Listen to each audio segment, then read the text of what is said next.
It's yours truly, Brian, the host of Live and Direct. And here I have on my panel is a very, very intriguing, interesting young man by the name of Aime. Please, everyone, welcome him to Live and Direct. Give him a round of applause.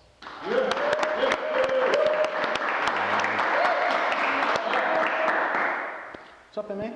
How you doing, sir? I'm doing fine. How are you, sir? Wow, thank you, man. I'm all right. What's going on? I'm doing all right. Thank you for having me. First of all, I appreciate you inviting me here to the show. So, I feel wonderful to be here. Not a problem. Thank you for coming out and taking time out. I know it's saying let's get right into it, but first I do, I gotta say, what a sharp dresser, huh, everybody? Wow. No, I try. You did a great job, man. You look awesome. I appreciate it. Thank you. Well, man, right off the top, one thing that I definitely noticed, Yes, sir. your accent. Yeah. Some people can't catch it, actually. You just sneak right in. I doubt that very seriously. Some people. You have a very strong accent, and Yeah, I appreciate it. from what I did my little research and my little reading, and from my producer and my director and everyone kind of helping me out, read a little bit about you. You are from Rwanda. Yeah, I was born in Rwanda, but I'm Burundian. My parents were born in Burundi and fled to Rwanda, where I was born. So, yeah, I'm Rwandan, Burundian, now American. So.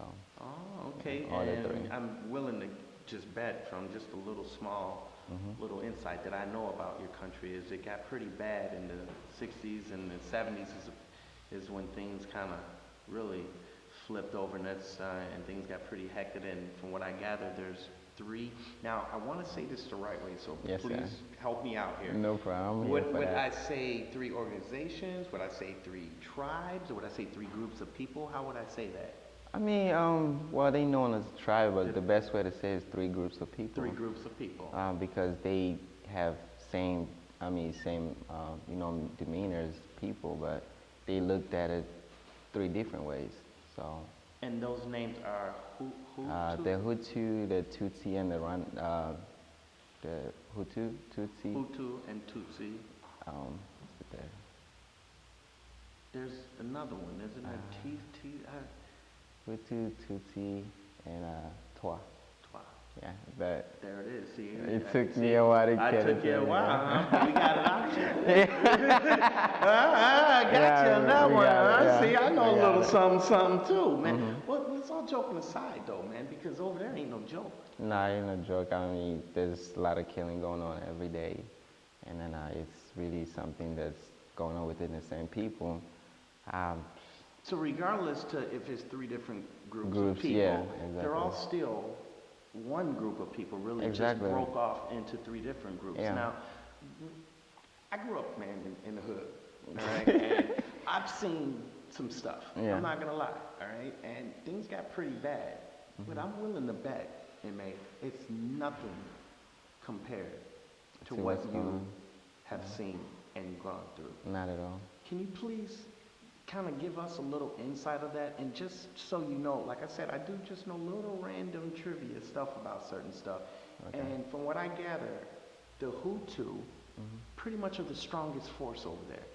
And they took over the Tutsi, and from what I gathered, like in 96, 97, 500,000 to 1 million Tutsis were killed. Yeah. Wow. That is absolutely astounding. Can you please elaborate on that and just tell my viewers and my audience a little bit about that and what you encountered and what you visioned within all those murders? I mean, pretty much when the war in Rwanda started, the genocide, I was a young guy. I was around 5, 6 years old. But it was a really devastated situation. Like you seen in a movie Hotel Rwanda, it was really craziness to that, because as the bombs goes off everywhere and see people dying, and you get like a mother who's carrying a child in the back, and then either the mother or the baby gets shot, and then you see either one laying down without the other, or one running without the other on the back. So it was really crazy. To me, I don't really follow about who's killed who, because it's really a story that began with when European resettler in Africa Sure. and colonized the countries over there. They kind of separated two, and kind of said who is who and whatnot, and then so that create division between the people there, which started a long time ago. So it's something that's been going on for centuries and centuries. Wow. Let me go here a little bit. Hmm. You say you were a young guy, so Yeah. you were young, so your memory of it when it first started is not too. I mean, you bad. hear more stories, what's happening, what's not happening, and it's, Sure, yeah. sure. But when you were over there, just again, just little stuff that I do know about your country because it has already intrigued me, and I've Yeah. done reading prior to you even coming on our show. I understand. It just is amazing to me that a group of people can grow up together and be the exact same, and then branch off into these different tribes and kill one another. You're very intriguing young man. I do definitely have some more questions, but I do have No to problem. break. So when we come back, we're going to continue this. Our viewers out there, guys, don't go anywhere because as you can see, this is definitely a story that needs to be told, and it's very interesting. And not only myself, but you too can definitely learn something from this young man. So hang in there. This is Brian giving it to you live and direct. We'll be back in a bit. And we're back.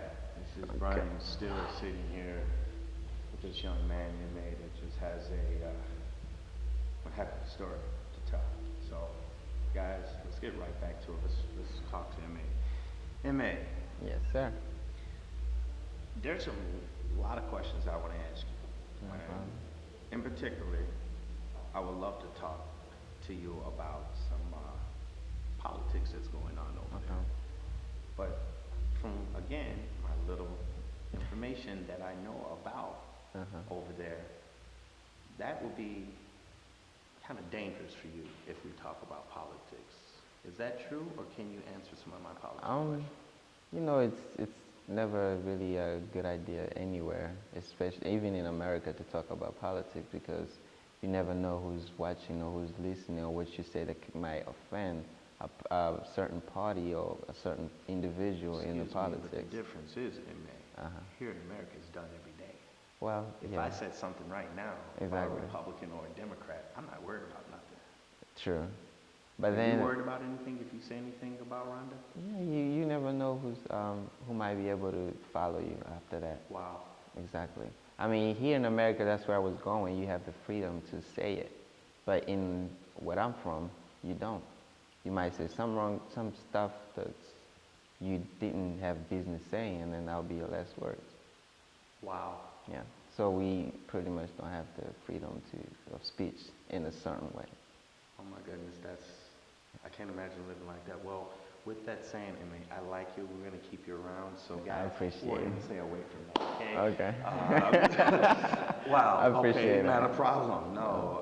So let's just move right along. I mean, that's Okay. really deep. Yeah. So guys, with that saying, appreciate America, okay? Appreciate Yeah, freedom of speech.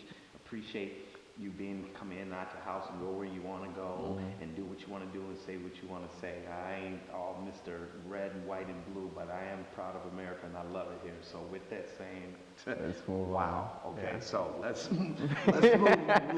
move right along. I didn't say nothing about Rhonda, by the way. Okay, no, I'm kidding. But seriously, let's talk a little bit more about your transfer here to America. How did that go? Because I know what happens over there is once you guys kind of, extract from your country to get away from all the pain and the torture, you guys go elsewhere. Now, doesn't it get overcrowded? One, two, what about the people that already are from that country? Were they accepting you guys, or did that cause other confusions? I mean, as the war was going on, first of all, you have thousand, millions people trying to move out the country to stay alive because everybody's shooting. And then, so it was kind of difficult to pass through the borders to Congo because, first of all, they had to have permission to let you in. So when you have like many people rushing in the country, you have no choice but to let them in. So there was a refugee camp right by the border where people were were settling in. I don't know if I'm saying right. That's So okay. it got overcrowded, so most of the people got transferred to another camp that was a little bit further into the country, and that was called Kagunga, where we stayed for about 2 to 3 years until the war in Congo began. I don't know if you know about it. I heard a little Yeah, bit. so that started when we were there too, so we had to take off. So we moved further down towards Congo. And then I remember a story when we got a little bit further from the wall. We had stuff, of course, we carry stuff around with us, and all the moving was by foot. So we settled in a little group, put the stuff in the mirror, and we sat around it. And then after 2, 3 minutes, my parents left to go find something for us to eat. Sure. So like 5 minutes or less after they took off, boom, everything went numb again. So it's shooting, bombing, and everything. So we kind of took off out of nowhere. I was sitting next to my second oldest brother, and my little brother who got hurt during the war, and the brother, older one, he was pushing the bike. With them, my brother was on all most of the time because he could not really walk. So we took off. So the three of us took off, and the rest took off. And it's eight children and 2 parents, so they were all gone by our parents. So us three took off by ourselves, and the other took off by themselves. And then we met up a while down towards another, little sitting area when it was calm, and that's how we met. And we didn't see our parents till like 2 months after. Oh my God. Yeah. It was crazy. So, okay, I'm sorry, I'm back. How old were you at this point? At this point, I think 5, 6, 7, around 7, 8. 7, 8 years old. Now you say you have what, two other brothers? No, I have 6 brothers and 2 sisters. Wow. We're a family of 8 or Family 10. of eight. 10, 10 with mom including and my dad. parents. Yeah. Okay, so wait. Now, it's just you, 7, 8 years old. Yeah. Who's the oldest, and how old are you? My oldest was, I guess, around 19. About 19? No, not 19. Not that old. Around 20 something, 22, years yeah. old. So now they have to be the ones In charge, yeah. But then they weren't because we got separated. Oh my God. So where's mom and dad? They were gone. I mean, the war started, so they had to go by themselves. They had Yeah. to go by themselves. And they probably didn't have time to come back to us. So within the market, little market being there, and then like people from the area still sell stuff. So if you in a market and then it's like open market, outside market, not like something inside. Sure. So if a lot of people start moving around, you don't have time to go back. You're just trying to stay alive. Wow. Yeah. So after 2 months of this, mom and dad come walking up, or you come walking up, however you guys finally mesh back together. What happened next? What was the next step? Can it get any worse? Yeah, what well, happened, I remember when we took off from the little area, my little brother got back on the bike, which my older brother was pushing. So we went down the street, and there was this old man sitting in a chair in front of his house, which was near the main road. And on the other side of the road, there was like a big old tree. Okay. And then by the time we get there, a bomb got dropped in the tree. But good thing it didn't explode. It was really big, huge. You saw the bomb. Yeah. And then the man who was in the chair, once it dropped, it was loud, but it didn't explode. He took off. And me and my brother were trying to run, so he let the bike go.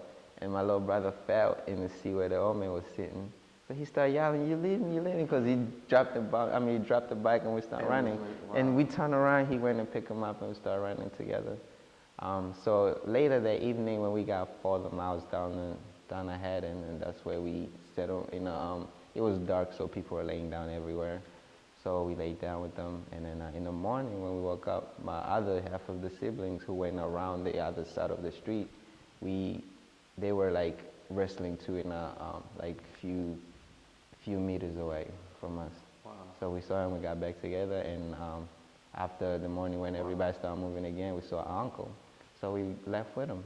Wow. So eventually everyone just kind of gathered. Yeah, we gathered that, and then my brother kind of remembered, my oldest brother remembered that my father had family who was a fisherman by Lake Tanganyika, which is closer to the Congo borders. So we went to stay there, and after a while, my parents came there too, because we have a big family, and as I hear, as my mom always tell me, her father, he's told her kids to not stay at one part, like spread away. Wow. So, and my mom comes from a family of, I believe, 10 or 12, and my dad the same way, being the oldest, my dad being the oldest in a family of 10, 12. Unbelievable. So we have family everywhere. So once they got there, we crossed the borders to Tanzania, where again we stay in a refugee camp, but this time was peaceful because I don't believe any craziness ever happened in Tanzania. So things kind of Tanzania. calmed down a little bit. And Yeah. hold that thought. We got to go to another break. Guys, I know, believe me, I understand because I'm here interviewing them. I want to continue to talk to this guy, which I'm going to. Okay. I want another couple minutes with this guy. So, guys, hang in there. Give me a couple more minutes, and we're going to be back and finish discussing with Aime and close out with him because, as you can see, this tragic story this young man been through, it ended with some good news, and that's how I want to leave it on a good note. So, this is Brian. Be back in a minute. Give it to you live. Welcome back, everybody. It's yours truly, Brian, host of Live and Direct. And as you can see on my right here on my panel, we still have our nice young man by the name of Aime. Aime, what's up again, man? How you doing, sir? We back. I'm blessed, man, to have you, man, and, Yeah. and tell your story because I'm inspired. What you've been through is absolutely amazing. Yeah. Well, this is my first time ever telling it. So. Really? Yeah. Wow, I feel very fortunate and It lucky, is. Live and Direct. It is. Yeah. It is my first time ever telling it. How does it feel, man, honestly? Well, it feels good to finally let it out and, be open to everybody because that's my focus, to let everybody know what you have and what you need to appreciate because you never know what you're going to, it's gone, or what you don't think it's good for you until it's not good for you anymore. Exactly. Yeah. Now, before we went to break, last thing we were discussing, and I'm not going to even make an attempt, but you went to another refugee camp after you got out with your brothers, and you went to, it started with a T. Tanzania. Tanzania. Yeah, that's the country in where they borders Congo, Rwanda, Tanzania, Burundi. They borders with the Lake Tanganyika, which crosses, I think, between them. So we crossed the Lake Tanganyika to Tanzania. Okay. And then we were settled into a camp called Myovozi camp. Now, this is your third refugee Yeah, camp? third refugee camp, which actually is my fault due to the fact that I was born in a refugee camp from my parents who flew in the war in Burundi in the 80s, in the 70s. So we stayed there. When we got there, it was pretty much nothing but trees. And you can see the deer and running around, people trying to catch them, eat them. Eat. Yeah, and they're running tents, and people will be like, "Oh, we got you now." And so it was interesting, and So what, the deer were actually just running? Yeah, I mean, if you run and run out of breath, or can't run anymore, like, and it's that's like you didn't have to hunt. He came in. Exactly. All right, that makes it easier for you guys. Yeah. So now, with that, you guys in there, you got your deer in your tent, so you're looking at lunch and dinner for a while, I bet you. Yeah. What happened from there? Because you're not any longer in any of those godforsaken places that put you through there. You're here now in Chicago. Yeah. But from what I gather, you didn't start off in Chicago. No, we immigrated to Baltimore through a refugee resettlement company. We left Myovozi camp to Baltimore, Maryland, where we been living since 2002. And I finished middle school, high school, and college there. And I recently, around October 2012, that's why I came to Chicago to progress with my acting, modeling, and music career.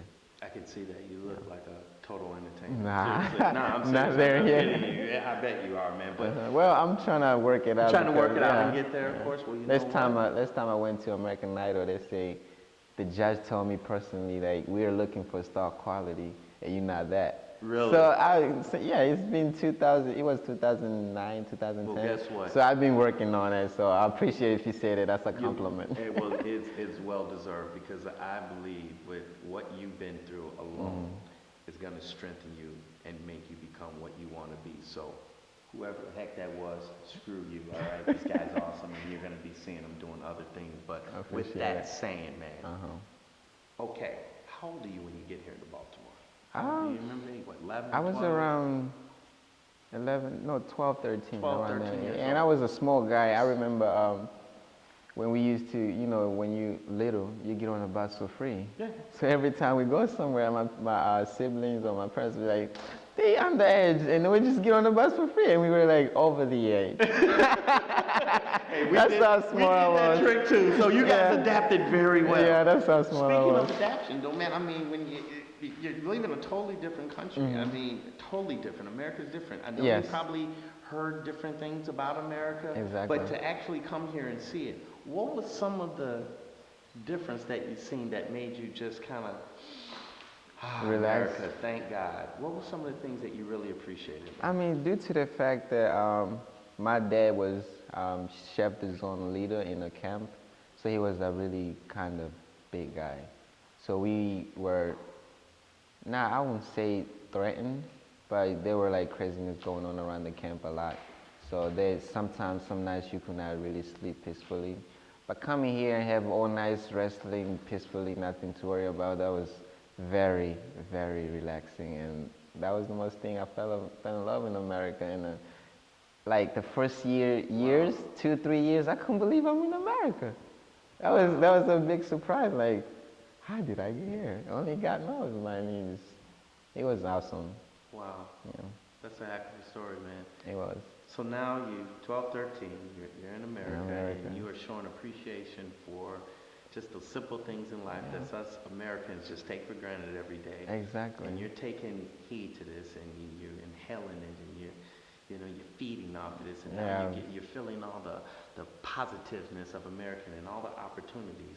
Exactly. You jump at them, and you take advantage of them. Yeah. So you go to grammar school, you go to high school, graduate, and then you go to college. College, as well. yeah. St. Mary's College of Maryland. Unbelievable. What'd you major in, man? I did media arts and computer science, but I didn't finish due to financial problems. Sure. Yeah, but Still a young guy. you can go You back still and go finish it. Still a Yeah, young guy. You still have time. that's one of my plans to I'm sure to you're go gonna back and accomplish finish. that. Yeah, I'm not worried about it. I'm sure you're not. I will. So No, now I'm you not. leave Baltimore. Yeah, I came Come to to Chicago. Chi-town. Yeah, actually, I could not wait to go see the big dome downtown. Yeah? You couldn't wait to I get could there? not wait because that's all you see in the pictures when you look at Chi-town. So that was something like, interesting. yeah, I was like, I gotta go there and take a picture. What about Sears Tower? I've been up there once. You've been up there? Yeah, once. So how long you been here now? A year and a half, I would say. Yeah? Yeah. Now, we're not trying to, pull any rank or No. anything, but I'm going to put you on the spot. You like it here or Baltimore better? I like you better. You better? No, That's right. it's true because well, I still have friends and Sure you do. people in Baltimore that still support me even though I'm here. Whenever I release something, I send to them and they'll play with no problem. But Chicago has a lot to offer, a lot to do. I mean, people often say, "What are you doing in Chicago?" Even people from Chicago.